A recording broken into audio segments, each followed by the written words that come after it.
Chegando, meu mano. Tô aparecendo para ti porque para variar eu não tô me vendo.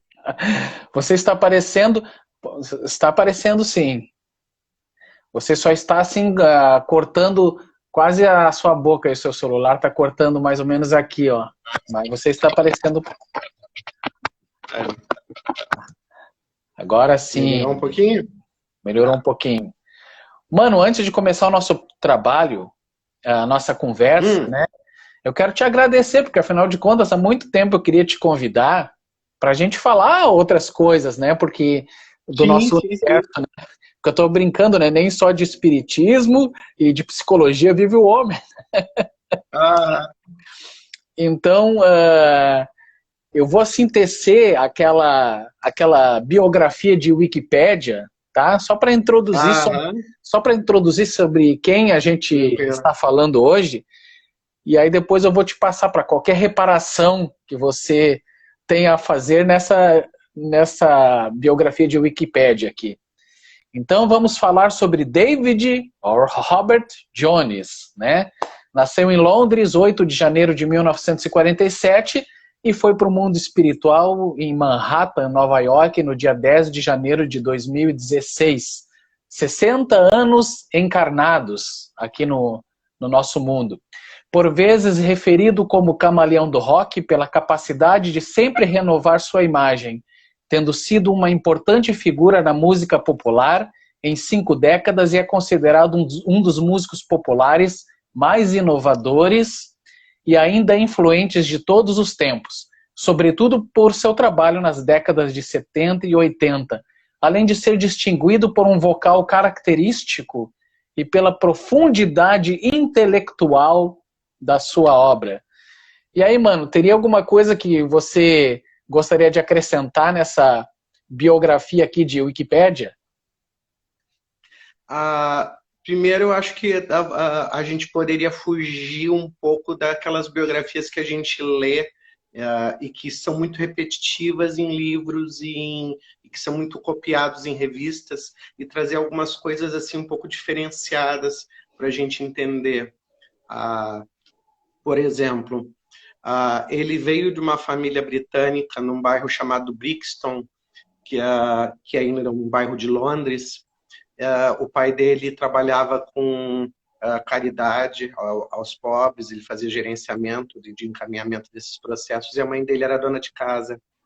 A mãe dele já vinha de um casamento anterior que não tinha dado certo, onde ele teve um meio-irmão chamado Terry, que era mais velho do que ele.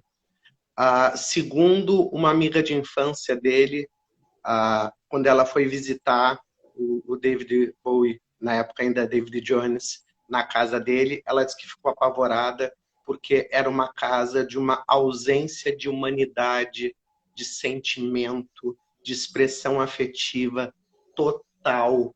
Chegava a ser um lugar opressivo. E que ele dizia para ela que tudo que queria na vida era sair de lá, que ele não aguentava um lugar tão frio e que ele não sabia lidar com isso. Na mesma época, ele tinha esse irmão mais velho que foi caixeiro mercante, eles chamavam antigamente, que é o pessoal que trabalhava em navio, tipo o primeiro emprego, e eles trabalhavam em navio, viajavam e ajudavam a transportar cargas, enfim, era comum isso naquela época. Então, esse irmão vinha para Londres trazendo os LPs na época do pessoal rebelde da época. A rebeldia antes do rock, ela não, antes não existia o rock. O rock, tecnicamente, começou com Bill Haley, Elvis Presley, mas na realidade, antes do rock, a música que era considerada a música dos rebeldes era o jazz, porque antes dos hippies, que foram os que vieram com o rock, existia uma geração chamada beatnik, que tem vários escritores, tem toda uma cultura por trás dos beatniks, e eles tinham como referência de música de rebeldia o jazz. Eles eram tão metidos que eles nem aplaudiam, eles faziam isso aqui, que era chique na época. E aí ele trazia esses LPs de jazz para o irmão dele mais moço, para o David Bowie, e ele ficava apaixonado, e o primeiro instrumento que ele aprendeu foi o sax, justamente porque era um instrumento típico de jazz. O David Bowie, ele nunca foi um excelente músico de instrumento algum. Ele sabia vários instrumentos o suficiente para passar a sua ideia. E aí, quando ele passava isso para os músicos enriqueciam com as coisas deles. Mas ele começou, então, com o jazz. A gente não pode esquecer que existe também, na história da Inglaterra, o fato de que, como ele nasceu em 47, ele viveu os escombros da Segunda Guerra Mundial. Se via na rua, era normal. E que tudo que eles queriam na época era gerar uma coisa nova. Porque eles estavam cansados do velho e queriam construir alguma coisa diferente de tudo aquilo.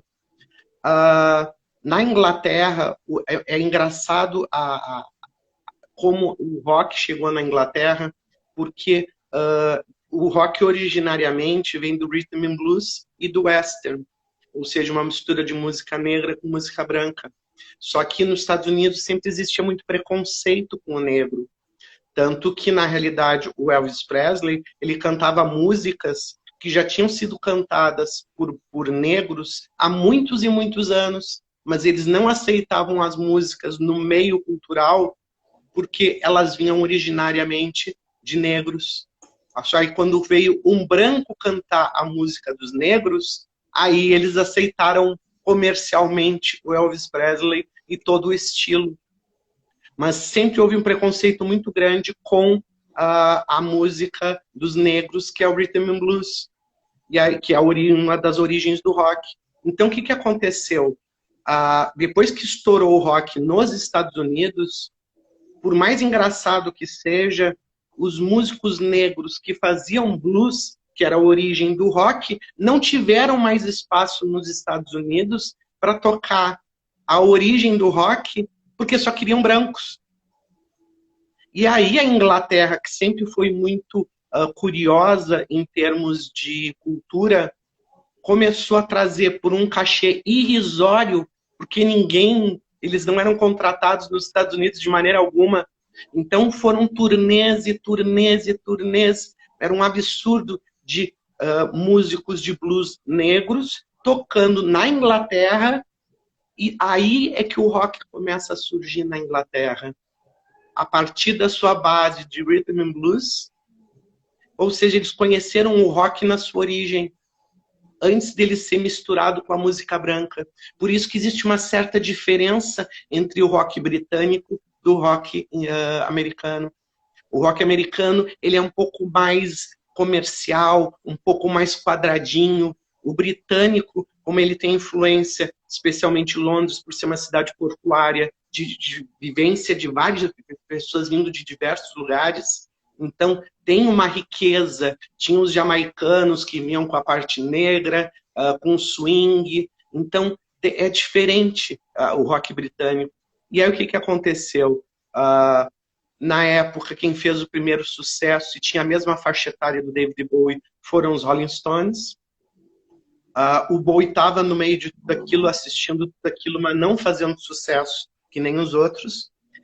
Ele lançou um primeiro disco chamado Só David Bowie. Ele tentou participar de alguns grupos, mas não deram muito certo. Depois ele lançou esse primeiro disco chamado David Bowie e chegaram para um produtor chamado Tony Visconti e disseram: a gente está com esse cara e a gente não sabe o que fazer com ele, porque cada música desse disco que ele lançou é um personagem diferente, é uma história com começo, meio e fim diferente, é um estilo musical diferente, o cara não tem coerência nenhuma, não consegue pegar um disco inteiro e fazer uma ideia de quem é o cara, porque não faz sentido. Como é que eu vou vender esse cara? E era tudo muito teatral, além de serem histórias com começo, meio e fim, era tudo muito meio teatral. E ele trabalhou sim, ele estudou mímica, estudou teatro, Talvez porque ele fosse um cara tremendamente tímido e não se achasse autorizado a expressar suas emoções como ele mesmo. Isso já é interpretação minha, mas eu acho que eu tenho algum fundamento para poder falar isso. Mano, Através dos personagens, ele conseguia se sentir muito mais à vontade para expressar as emoções. Só que esse produtor, Tony Visconti, chegou e disse para ele, tudo bem, tu quer fazer alguma coisa com história, a gente faz. Tu quer fazer algum estilo musical, faz. Mas vamos usar um personagem para o disco inteiro e um estilo musical para o disco inteiro. Mano, para poder ter uma certa coerência. a gente já volta à discografia dele, mas antes eu quero te perguntar como é que você conheceu a obra do Bowie e você lembra quando você conheceu e de que forma isso te impactou? Tinha um disco do Queen de 1980 chamado Hot Space, que é um dos discos menos bem-sucedidos, provavelmente porque o Fred Mercury queria fazer um disco de discoteca para dançar e o grupo queria fazer um disco de rock. Foi um disco muito complicado de ser feito porque eles brigaram o tempo inteiro como grupo. E é um disco realmente que ele oscila muito em termos de coerência. E do nada, a última música do disco se chama Under Pressure, que é composta pelo Queen e pelo David Bowie. E com todo respeito pelos fãs do Queen, quando eu ouvi essa música, eu disse o Queen não é tão bom assim para ter feito uma coisa tão sensacional. Esse cara tem que ter alguma coisa aí de diferente. Porque era uma música muito acima do resto, na minha opinião pessoal, da qualidade do resto daquele LP e, de uma maneira geral, dos discos do Queen, na minha opinião. Então, foi uma coisa, teve um destaque para mim muito grande. E aí, como curioso, eu comecei a ir atrás. Aí eu fui na Borges de Medeiros, na Yes Discos. Isso aí é só para quem é jurássico que sabe que existe. E tinha um vendedor que era fã do David Bowie. E ele chegou e me disse, olha, tem os discos mais antigos, tem os discos mais recentes. Se eu fosse tu, eu pagava para pegar 2 discos, eu pegaria um apanhado. E o meu apanhado foi o mais louco possível, porque foi esse primeiro disco em que cada faixa era um personagem diferente. É um disco realmente um tanto bizarro, porque ele não é rock, ele não é folk, não é country, ele é uma coisa esquisita mesmo. E eu gostei de todas as músicas desse disco. E ao mesmo tempo eu comprei o Scary Monsters, que é o disco de 1980 que tem a famosa faixa Ashes to Ashes, que foi um videoclipe o mais caro da história até aquele momento e que foi um sucesso muito grande. Então, eu peguei 2 extremos completamente opostos. Eu não vou te dizer que eu entendia tudo que eu ouvia, porque eu partia de um senso mais pop de entendimento musical. Tinha coisas que eu simplesmente achava esquisitas, mas eu sempre gostei de coisas esquisitas. Então, eu achava curioso ouvir uma coisa e descobrir mais um elemento, ler uma letra da música e descobrir mais um elemento e começar a ver que a coisa era muito mais complexa do que simplesmente uma canção de amor ou qualquer coisa nesse gênero. Tinha todo um conceito, era conceitual, tinha personagens, tinha história, tinha um visual, era toda uma construção em torno disso. Eu comecei da parte da cultura pop dele, né?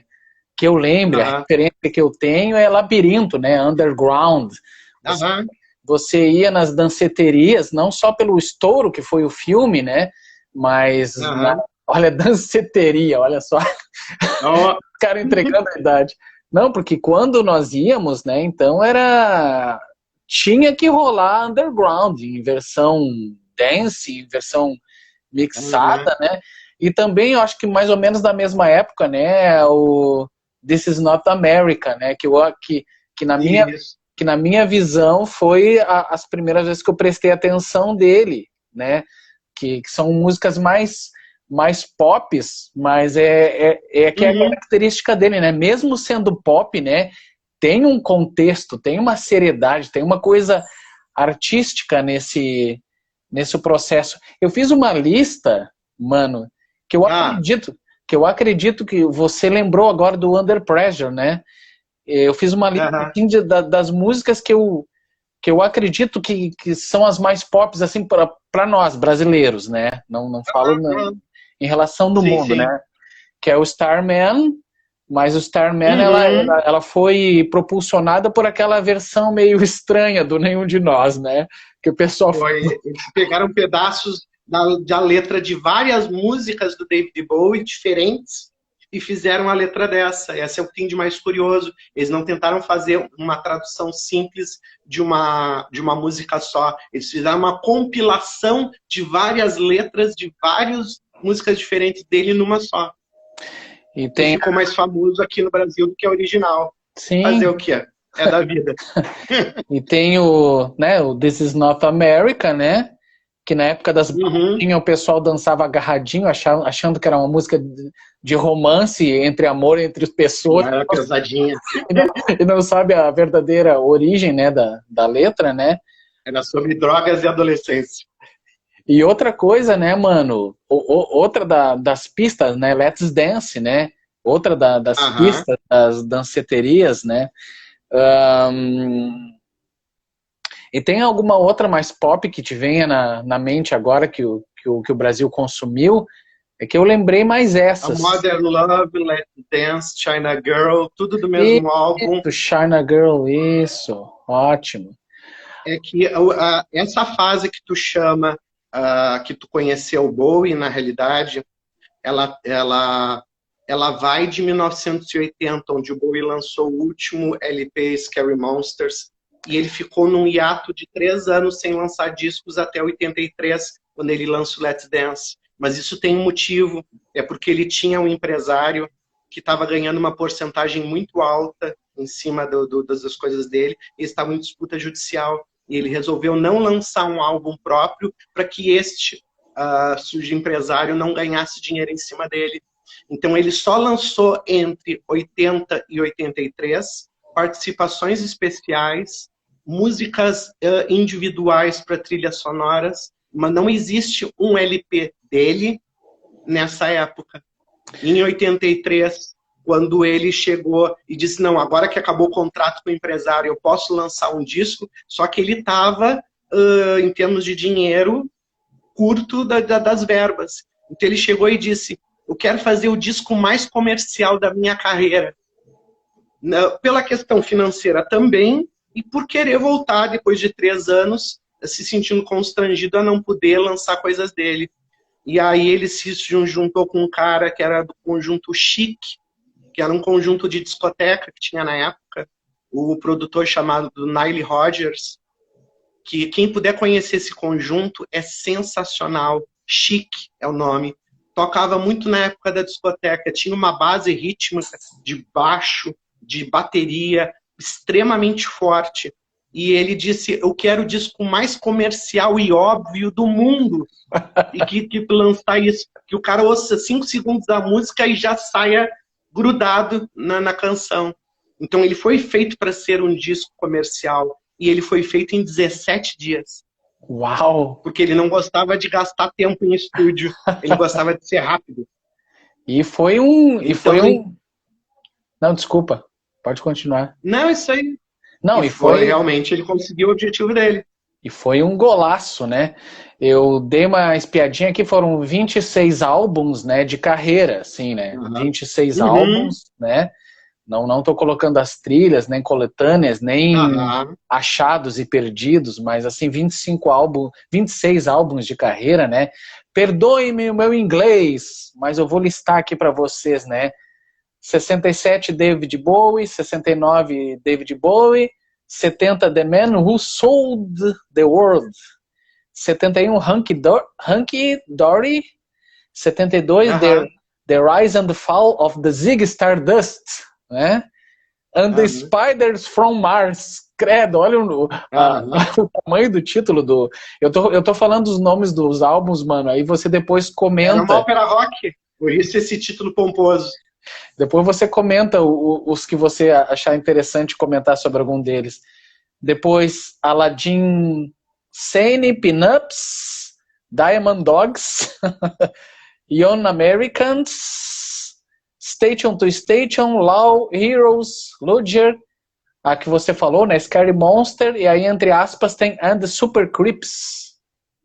Isso, é um subtítulo É. do mesmo disco. Let's Dance Tonight, Never Let Me Down, Black the White Noisy, The Buddha of Suburbia, Outside, Earthing, Hours, Hating, Really, The Next Day e Black Star, né? A obra definitiva de despedida. Desculpe pelo inglês. O que você nos comentaria dessa discografia, mano? Eu diria isso, que essa história ela é interessante no sentido de que todas as músicas, o Bowie ele sempre teve uma coisa muito interessante, alguma coisa sempre muito estranha. O interessante é que ele entendia que as letras das músicas dele deviam ser vagas, não deviam ser objetivas. Então, todas as músicas dele têm uma riqueza de simbolismo muito grande. Não são coisas que tu leia e tu bate na hora o significado. Tu tem que pensar em cima, porque tem várias leituras possíveis. Ele queria que as letras da música dele fossem entendidas como uma pintura, que pudesse dar acesso a vários tipos de interpretação. Só que com isso, ele também não era muito objetivo em termos de sentimento. Ele sempre foi um cara esteticamente muito elaborado, mas em termos de contundência afetiva, muito pouco acessível. Então é engraçado de tu ver assim, que por um lado ele te pega muito, mas por um outro lado, ao mesmo tempo, ele te distancia com os personagens, ele se distancia pessoalmente na sua obra. E é engraçado tu pensar que esse irmão mais velho que ele tinha, que acabou depois se suicidando, ele era esquizofrênico. E toda a estratégia de carreira dele foi a troca de personagens, que é uma das características da esquizofrenia. Ele usou um medo que ele tinha de se tornar esquizofrênico, que nem o irmão, como uma forma de estilo artístico, trocas de personagens, trocas de personalidades, de misturar gêneros diferentes dentro de um mesmo contexto. Por exemplo, a música mecânica do Kraftwerk dos anos 70 é muito bacana, mas se tu for pensar, ela tem uma grande falha. Ela é excessivamente mecânica. Ela chega a ser quase inumana.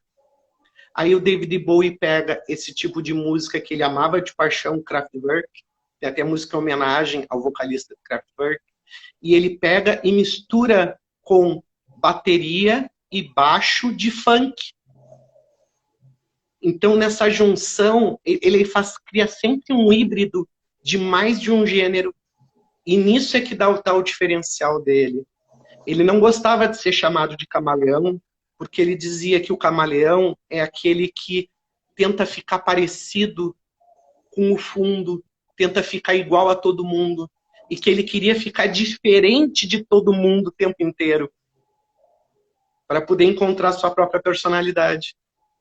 E é engraçado de tu notar que nos últimos discos dele, quando finalmente ele consegue ter uma família estruturada, quando finalmente ele se dá o direito de ficar 10 anos sem gravar para curtir a família, onde ele diz: a minha maior aventura hoje é comprar leite e pão e voltar para casa, porque eu nunca pude fazer isso a vida inteira, e agora eu tenho uma família para quem eu posso fazer isso.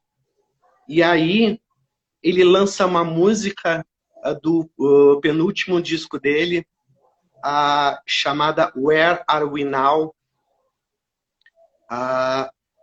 que é uma música em que, pela primeira vez, ele lança uma letra de música completamente, explicitamente afetiva, repetitiva, óbvia, mas de um sentimento muito profundo e muito bacana.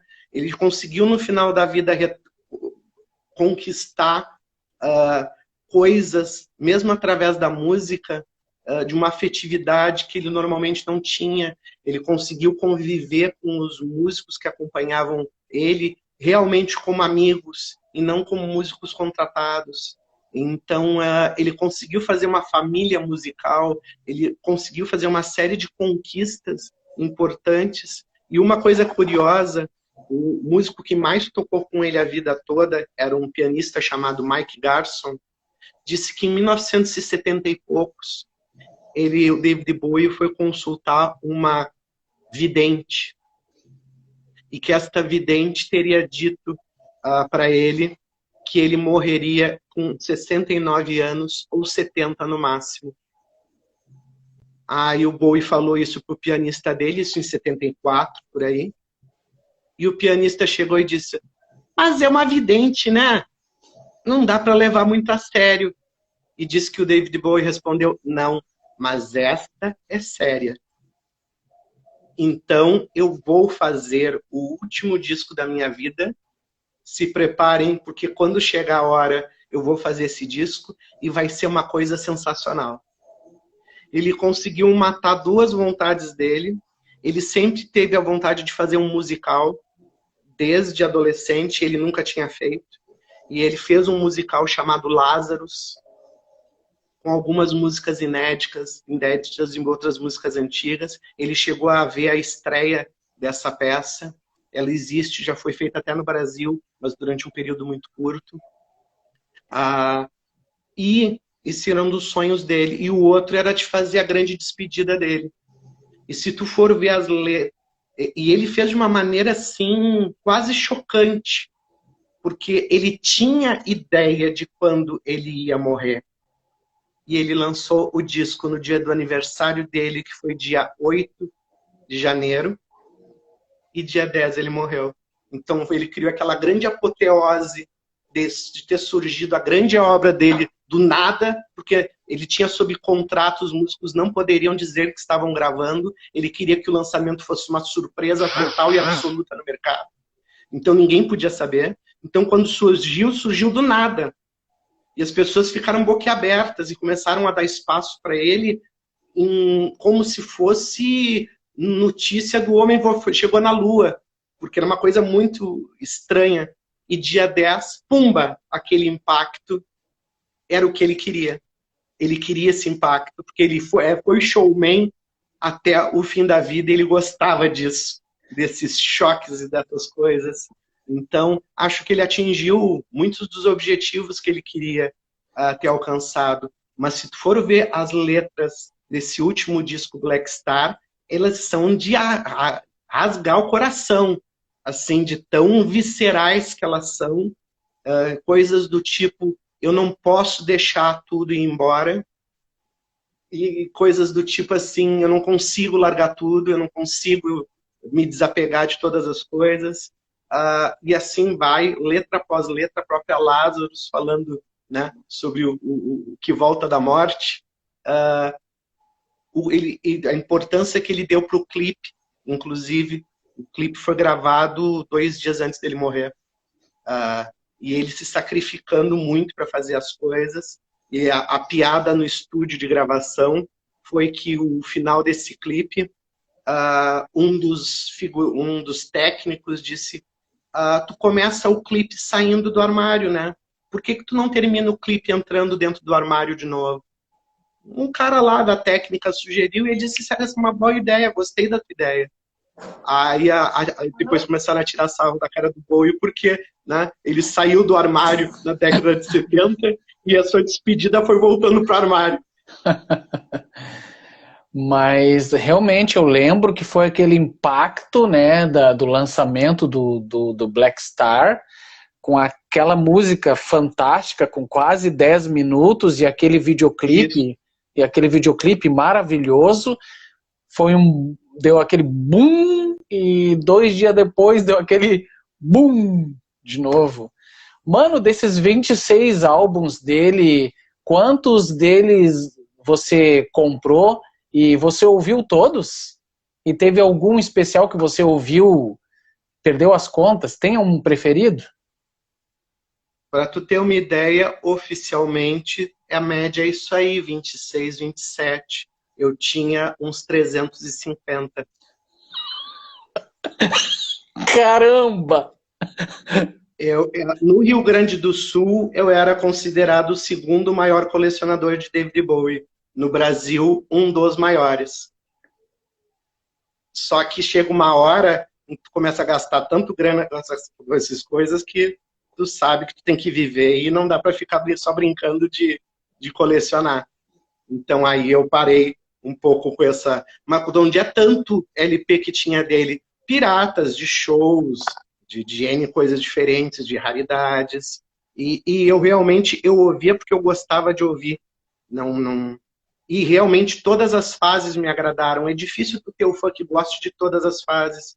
Mas é engraçado tu pensar num artista que vai lançar uma coisa e tu não tem a menor ideia de que estilo vai ser, de que tipo de coisa vai conter esse próximo disco.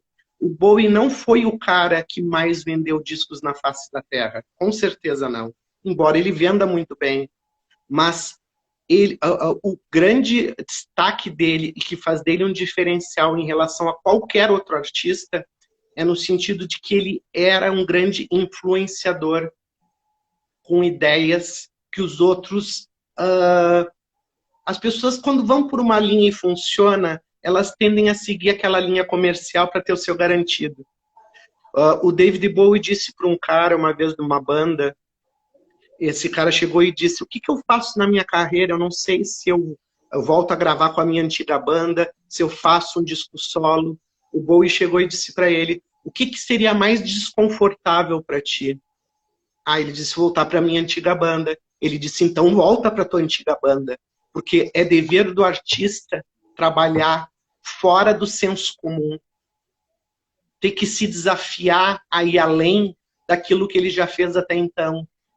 Ele não aceitava o lugar comum nem dele mesmo. Então ele tinha que achar músicos diferentes, maneiras diferentes de compor. Ele tinha que achar alguma coisa que surpreendesse ele mesmo dentro do seu processo. Ele não aceitava se repetir. E então ele se tornou um grande influenciador nesse sentido de novas ideias. E as ideias dele não vêm da área musical, principalmente. As ideias dele vêm das artes plásticas, vêm de filósofos. O álbum Hunky Dory é muito inspirado pelo filósofo Nietzsche. O próprio álbum The Man Who Sold the World também é muito influenciado pelo Nietzsche, que é um filósofo que teve alemão. Então, tem influência de Andy Warhol, que era um pintor. Tem N influências da área cultural, mas não necessariamente da área musical. Então, ele agregava estas coisas e quanto mais esquisito para ele, melhor. Ele disse, eu tenho um péssimo hábito de que se eu ver um cara com uma torta na cabeça, usando um guarda-chuva aberto, é para lá que eu vou. Esse cara me interessa. Eu não sei porquê, mas ele tem alguma coisa que me interessa. Ele procurava o inusitado o tempo inteiro, ele queria ser surpreendido. E eu acho, sinceramente, que isso, pro artista, é a coisa que mais inspira, porque existe aquele lugar comum que tu sabe que tu pode ir, que já é confortável, mas, tipo, para ti mesmo não vai ter graça, porque tu não vai te surpreender. Então, essa coisa de tu ter que te desafiar o tempo inteiro, e a gente aqui no Brasil era engraçado, porque a gente não tinha referência na década de 70 sobre o David Bowie. Não existiam revistas musicais, não existiam internet, não existia nada. Então, tipo, a gente comprava os discos dele sem ter a menor ideia do que ouvia. Literalmente. Eu me lembro que eu comprei um disco dele chamado Low, simplesmente metade do disco é instrumental. E eu ficava esperando quando é que ele ia entrar para cantar. E não entrou o lado inteiro do disco. Então, tipo assim, ele fazia ópera rock, que são histórias com começo, meio e fim. Ah, então, tipo assim, ele criava coisas que realmente eram bastante inusitadas e que as pessoas não estavam acostumadas. Teve, como todo mundo, suas fases pesadas, teve suas fases com as drogas, na metade da década de 70. Tem letras de música em que ele fala literalmente que vai se matar. Então tem algumas coisinhas pesadas, só que ele fala isso numa música dançante, numa música disco. Então, essa contradição constante que torna ele bizarro, inusitado, surpreendente, influente, porque ele não vai no lugar comum. Onde tu espera que ele vá para um lado, ele vai para o oposto. E essa mistura de músicos de gêneros diferentes também é uma coisa que ficou muito rica. O último disco dele foi gravado com músicos de jazz. E na realidade, ele sabia que ele estava fazendo rock, mas ele quis gravar com músicos de jazz. Então saiu uma coisa diferente. Ele diz, eu sei que eu jamais vou conseguir fazer um disco de jazz, porque eu não sou um músico de jazz. Mas eu vou tentar fazer umas coisas diferentes, que não sejam nem rock e nem jazz. Vai ser uma outra coisa qualquer. O que você tem ainda de material dele contigo, mano? A tua coleção, ela permanece intacta? Você ainda, de vez em quando, não resiste às tentações e busca algo sobre ele? Como é que está a tua atualização? Existe alguma coisa que você está descobrindo ainda sobre o David Bowie? Olha, sinceramente, a minha grande mudança em termos de coleção de David Bowie foi quando eu me tornei espírita. Porque eu comecei a ver que essa coisa de coleção era meio bobice. Comprar um disco porque tem a capa diferente. Comprar um disco porque ele foi lançado só na Rússia. Começa a entrar coisas que não são necessariamente musicais. Então eu, sinceramente, peguei todos os discos que eu não iria ouvir, que eram só discos de coleção, para ter, e vendi para outro colecionador. Eu fiquei realmente só com os discos para eu ter o prazer de ouvir as músicas dele. E outra coisa que tem de interessante nele é que, por exemplo, ele sacrifica a qualidade da música para ter dramaticidade na música. O que quer dizer isso?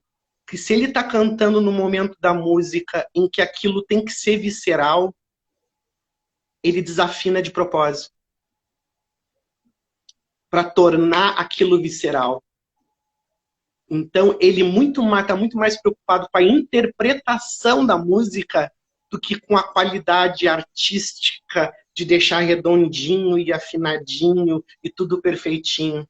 Ele trabalhou também com um cara que revolucionou muito o trabalho dele, chamado Brian Eno, que é um cara que também revolucionou bastante o U2 durante uma época. E o Brian Eno dizia, me importa muito mais o clima do que as coisas em si. E ele aprendeu muito com esse cara. Tem um disco do Brian Eno, só para ter ideia de como é que é essas formas de pensar música, em que normalmente quando tu pega um coral de crianças e põe num disco, geralmente os produtores pegam um coral de igreja, porque já são aqueles músicos treinados desde pequenininho, não desafinam, são perfeitinhos. Esse Brian Eno disse, eu quero crianças normais que cantem. E ele botou num disco dele crianças normais cantando em coral. Todas desafinadas, mas com uma alegria e uma verdade. E isto ultrapassa a questão da própria afinação. Então o Bowie chegava e fazia coisas do tipo: vocês estão tocando que nem músicos contratados, né? Que coisa chata. Então ele pegava o baixista e botava para tocar bateria. E o baterista para tocar baixo. E eles diziam, a gente não sabe tocar esses instrumentos. Toquem do jeito que vocês conseguirem, para ter entusiasmo. Porque o entusiasmo para ele era mais importante do que o resultado final. Então ele fazia jogos para quebrar com o profissionalismo das pessoas e ter alguma coisa que viesse da alma delas. Que pegasse elas no contrapé para elas não conseguirem ser profissionais, mas para que viesse a emoção delas à tona. Então ele inventava uma série de truquezinhos do tipo o violino que tem que ter nesta música. Tem uma música dele chamada Yassassin, que é de um disco chamado Lodger, em que ele diz: eu quero que nessa música tenha um violino tocando música turca, enquanto o resto da música está tocando. Aí o violinista dele disse: mas eu não conheço música turca. Como é que tu quer que eu toque uma música que eu não conheço? Ele disse: toca como tu pensa que seja música turca. Mano, Essa liberdade, essa forma de instigar as pessoas, fazia com que elas dessem muito mais delas nos discos dele do que elas dariam num disco qualquer. Porque ele não ia no limite daquilo que as pessoas sabiam, ele queria ir além. E ele provocava as pessoas para darem mais. mano, vamos falar da carreira dele no cinema. O que que você tem a nos dizer sobre a carreira dele no cinema?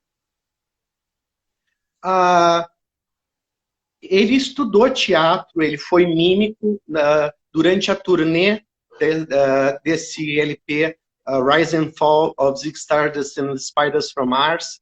Foi o primeiro show teatral a fazer sucesso, em que ele tinha realmente um personagem, um figurino, com maquiagem e se declarando enquanto personagem abertamente bissexual. Porque ele entendeu, até então ele não tinha feito sucesso comercial. E ele ficava pensando, pô, todo mundo da minha geração já fez, o Mick Jagger já fez, que tem a mesma idade que eu, todo mundo fez. Por que eu não consigo fazer? E aí ele fez uma coisa extremamente inteligente. Ele pegou o preconceito e usou como forma de autopromoção. Os homossexuais, ao longo da história, se acham em dívida com ele, porque ele foi o primeiro cara a se expor abertamente bissexual, de maneira ostensiva, em maquiagem, em show, em trejeitos, em tudo. Mas, na realidade, ele estava usando isso como um personagem e usando isso como autopromoção também. O próprio preconceito como autopromoção. Isso é uma forma de marketing muito bizarro, porque ele ia no Texas, que é o estado mais preconceituoso de todos os Estados Unidos, de salto de 30 centímetros de altura, uma coisa absurda, completamente maquiado, e dar entrevista para eles e praticamente ser jogado pela janela. Mas ele queria isto, porque era uma época de muito preconceito sexual, de muito preconceito racial. Por isso também que ele lançou um disco chamado Young Americans, que é basicamente de música negra americana, e que ele foi o primeiro músico branco a tocar num programa chamado Soul Train, que era porque como os negros não tinham espaço para tocar nos programas de brancos, então eles criavam os programas de negros e só negros cantavam nos programas dos negros, para eles poderem ter o nicho deles onde se expressar. O David Bowie foi o primeiro cara que foi convidado na história desse tipo de programa, como branco, a cantar música negra num programa de negros, porque ele estava trazendo uma coisa num momento muito importante de preconceito racial. E esse álbum, Young Americans, que é considerado um dos primeiros álbuns de música negra feita por um branco, esse álbum virou a cabeça do Elvis Presley de cabeça para baixo, porque ele estava vivo ainda na época. O Elvis Presley morreu em 77. E o Elvis Presley chegou e disse: mas isso aí é o que eu fazia. Eu cantava música de negros, mas eu era branco. E ele quis trabalhar com David Bowie. E o Bowie fez uma música para o Elvis Presley chamado Golden Years. E ele queria de qualquer jeito trabalhar com Bowie. Só que o Elvis Presley morreu em 77 e não deu tempo. Mas ele queria muito ter trabalhado com David Bowie. Então tem também um papel social que ele se engajava. Ele foi o primeiro músico a aparecer na MTV e reclamar que não tinham músicos negros aparecendo na programação da MTV e que eles se justificassem por que não tinham músicos negros durante a própria entrevista. Ele foi o cara que teve a coragem no Live Aid de se ajoelhar e rezar um Pai Nosso no meio do show, parou tudo por causa das crianças na Etiópia. E foi a única pessoa que eu vi na vida que teve coragem de parar um show no meio para rezar um Pai Nosso, ajoelhado. Alguns acharam que ele estava fazendo jogo de cena. Sempre tem um elemento no David Bowie de jogo de cena. Tu nunca pode completamente descaracterizar isso. Mas existia muito de verdade. E o Live Aid aconteceu muito em função dele. Porque ele encabeçou muito essa campanha. Então, muito se deve a ele, que inclusive aceitou cantar menos músicas do que queriam que ele cantasse, mas que aparecesse o documentário completo das crianças morrendo de fome na Etiópia.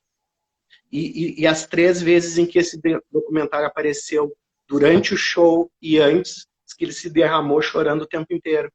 Então, ao mesmo tempo em que ele tinha uma teatralidade muito... Ele era uma manteiga derretida para algumas coisas assim que as pessoas às vezes nem imaginam que fosse. Quanto à carreira dele de cinema, ele fez pouca coisa, mas ele fez coisas muito interessantes. Filmes muito contundentes. Ele fez O Homem que Caiu na Terra, que é um filme quase abstrato sobre um alienígena na Terra, mas é um filme muito interessante, só que ele é muito cheio de simbolismos. É muito década de 70, mas é um filme muito bacana de se ver. Só tem que entender que ele é um filme muito simbólico.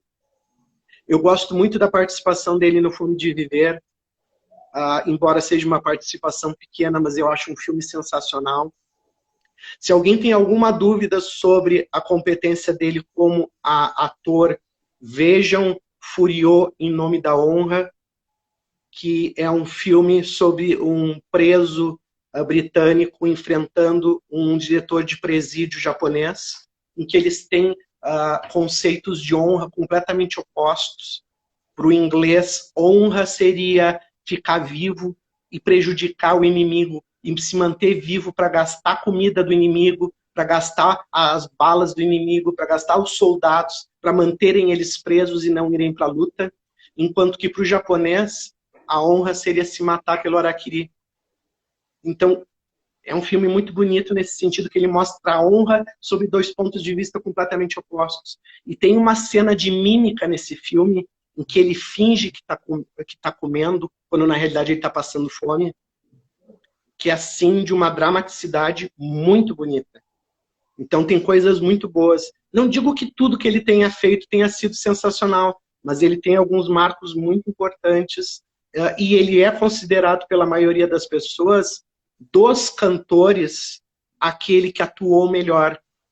Porque, com devido respeito, mas se vocês forem ver algumas coisas que o Mick Jagger fez como ator, é de doer. É muito ruim. E outros, ele é considerado o que melhor conseguiu fazer essa ponte. Então tem algumas coisas bem interessantes dele, mas ele tem uma carreira muito incerta no cinema. Ele aprendeu a sapatear para um filme chamado Absolute Beginners, em que é um musical, e ele aprendeu a sapatear para o filme, e muito bacana o filme também. Então ele tem seus méritos também como ator. O Labirinto digamos assim, o mais pop, né? Mas tem acredito que tenha sido o último dele, né? Que é o do Nolan, né? Aquele dos mágicos, né? Isso. Que é um filme também fantástico, aquele filme, né? Que é outro personagem que é ídolo de muita gente do rock, que é o Nikola Tesla, que é considerado um dos cientistas mais vanguardistas do mundo e que ainda não conseguiram desvendar tudo que ele descobriu até hoje.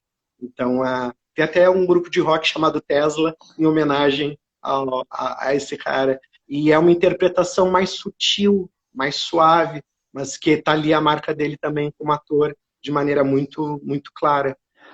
Nossa, mano, nosso tempo voa. Nós temos 4 minutinhos só, que é o espaço para te fazer só mais 2 perguntinhas rápidas. A primeira, né? Qual é a versão real do motivo dos olhos deles serem de cores diferentes e uma pupila dilatada e a outra não? E para encerrar, qual foi o legado dele, o legado artístico dele? Bom, a motivo do olho é o mais besta do mundo. Ele brigou por causa de uma namorada. O cara que foi amigo até o final da vida dele deu um soco no olho dele, paralisou a pupila. Nesse paralisar, ela ficou dilatada e não ficou azul que nem o outro olho, ficou castanho. Então ele tinha uma visão embaçada naquele olho, ele não enxergava direito daquele olho. Motivo bobo, besta. Foram amigos até o final da vida. E no final o Bowie ainda agradeceu a ele, porque deu um toque de esquisitice a ele, que ele acha que ajudou muito ele. O legado dele, eu acho que é exatamente a possibilidade de tu ser híbrido, não fechar conceitos. Eu vou fazer só rhythm and blues, eu vou fazer só rock, eu posso misturar o que eu quiser com qualquer coisa. E tudo pode ser lindo se não houver as cabeças fechadas, que isto é isto, aquilo é aquilo, isso não se mistura, e o que eu tenho que querer é sucesso. Sucesso é tu ser realizado dentro daquilo que tu faz. Ele nunca procurou dinheiro, ele procurou realização pessoal. Mesmo depois de ser rico, ele queria ser bem-sucedido em termos criativos. Então, por isso que eu acho que ele é um farol para as pessoas em qualquer campo de área cultural, nesse sentido de inspirar as pessoas a se arriscarem, a não irem no certo, e a brincarem com essas coisas de poder misturar. Não existe essa coisa rígida que as pessoas colocam. Quando tu vai por aí, tu perde a criatividade. Mano, te agradeço ter dedicado esse domingo aqui do teu descanso aí com a Alessandra. Eu que agradeço, tá super bom conversar contigo. Para a gente bater esse papo sobre o Bowie, e já fica aqui o convite para falarmos sobre o Prince, ok? Numa próxima? Sem problema. Vamos sim. E nesse último minutinho, fica à vontade aí, nos fala aí como nós podemos te encontrar aí nas redes sociais pelo teu trabalho de palestrante e teu trabalho como psicólogo, né? Esse último minutinho é no Facebook eu estou como Paulo Baiar, meu nome pessoal. Tem também o Paulo Baiar Psicólogo, onde eu trabalho profissionalmente, as pessoas podem me contatar. E também tenho Paulo Baiar Palestrante Espírita no Instagram, onde a gente faz o estudo do Evangelho segundo o Espiritismo, todo sábado das 17 às 17h30. Maravilha, então. Uma boa noite para ti, mano, para Alessandra, para o Mano aí, uma semana proveitosa aí. Um abraço aos amigos que estão aqui assistindo ao vivo e depois os que vão assistir a reprise também. Tudo de bom para vocês, uma boa noite. E voltaremos então, vamos falar sobre Prince então, agendado? Vamos sim, com certeza. Abraço, mano. Boa noite. Outra. Tchau.